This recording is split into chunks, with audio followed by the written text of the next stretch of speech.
everybody, it's Christine and welcome back to my channel. It is Monday and it's my 18th anniversary, so yay. No, I'm a little more excited than that. We woke up late today. And please don't mind the lines from my mask. They don't go away too quick. So anyways, I'm going to do my wrap up. And the first one I finished was Nora Roberts' The Last Boyfriend, the book 2 in the In Boonesboro trilogy. And this is about one of the brothers, Owen, and he's very organized and he likes to plan things, and when things are spontaneous he gets all flustered. And Avery, she owns the pizzeria across the street from in Boonesboro, and she's like she changes the color of her hair like every day, and she's spontaneous and not flighty, but more prone to just do things on the spur of the moment, and it flusters him to no end. So it's cute. I didn't like it as much as the first one because the first one had, like I said, the little bit of stalking issues. And not that I like, people being stalked, but it just added an element of you want to know what's coming up next. So I still gave this a 4, but I like the first one better. And then I finished our hashtag on the booktube shelf pick for May, and that was If You Only Knew by Kristen Higgins. I did my update 2 days ago, and I did like it. I gave it a 4. But I found Rachel too wishy-washy. She wanted everything to be perfect. She wanted things the way they were. She didn't want to have to deal with her husband cheating on her, and I didn't like how I liked how her story turned out, but I wanted to hear more about how it how it turned out after, because the last chapter pretty much this happened, done. And I wanted a little bit more.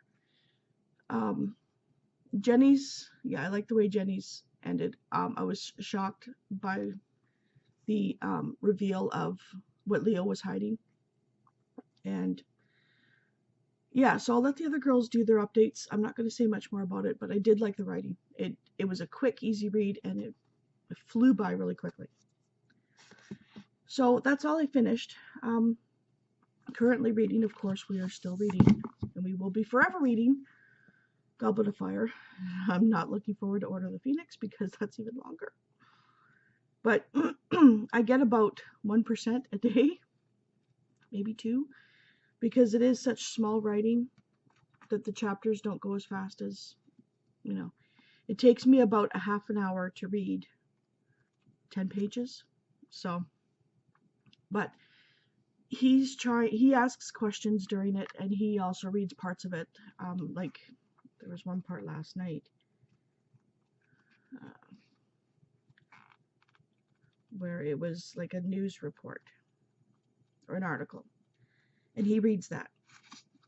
So this stuff like here, he reads that stuff, and he's a slow reader, so it takes a little bit of time, but he's enjoying it. He loves it. He now is remembering stuff from a couple books ago, which is great.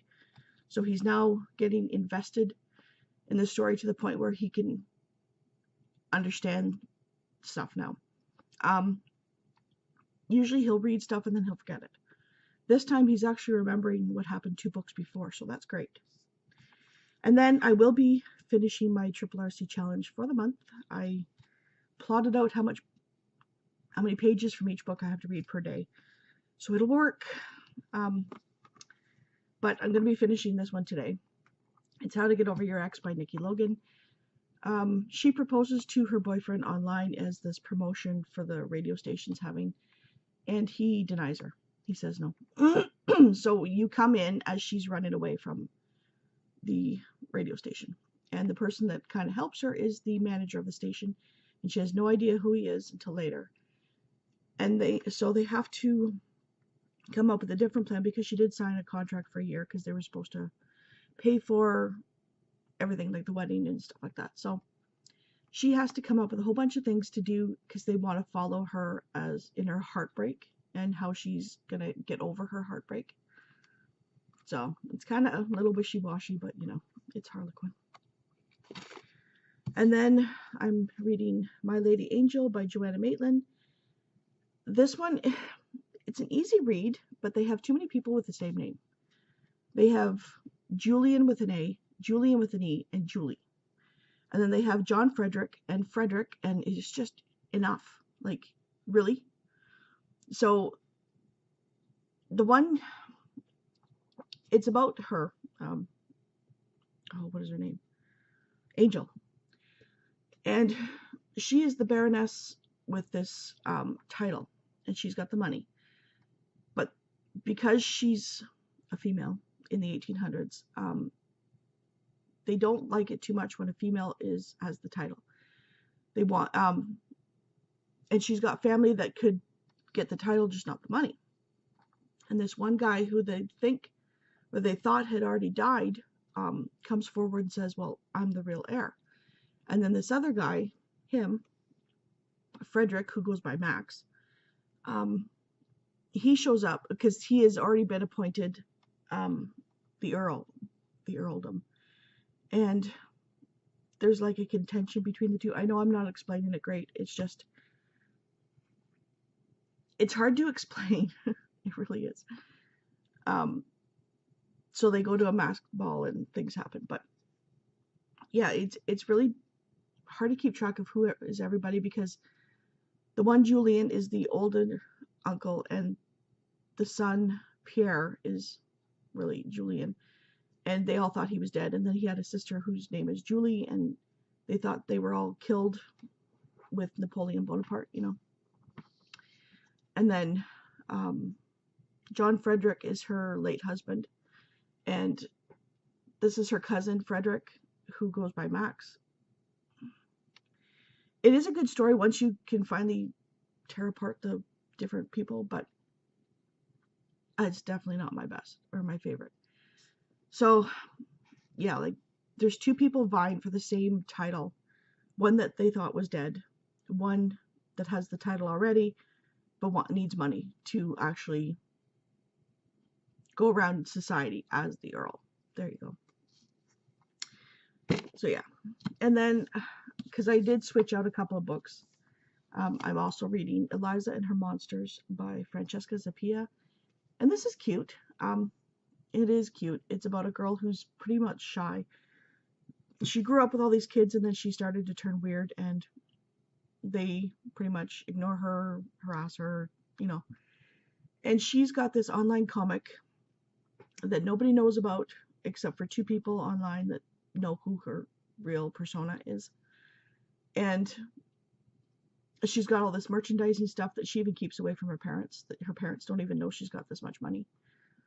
And a new boy at school comes in, and the boys are taunting him, and she actually sticks up for him.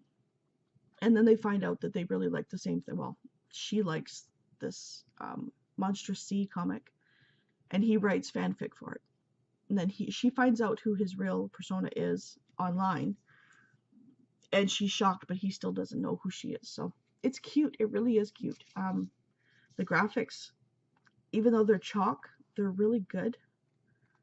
My favorite is, I just passed it. There's these things called the mechas that she draws,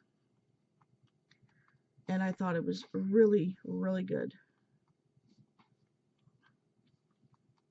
I know it's in here somewhere.